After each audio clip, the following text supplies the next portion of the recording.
రండి నాన్న. ఏంటమ్మా నువ్వు చేసిన పని? నేనేం చేశాను? ఇంకా ఏం చేయాలమ్మా?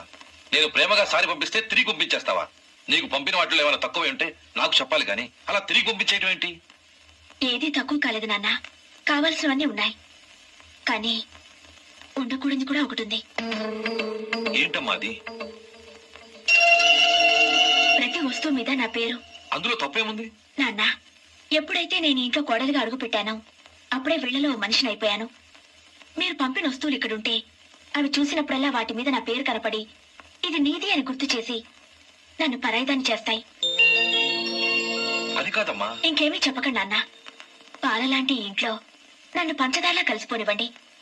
10 కాలాల పాటు నన్ను తీయగా బతకనివ్వండి. దయచేసి ఇంకేమీ పంపడానికి ప్రయత్నించకండి ప్లీజ్. కూతురుగా మీ కోరిక తీర్చలేకపోయినందుకు నన్ను క్షమించండి నాన్న. ఈ ఇంటి కోడలిగా నా బాధ్యత నెరవేర్చేలా దీవించండి.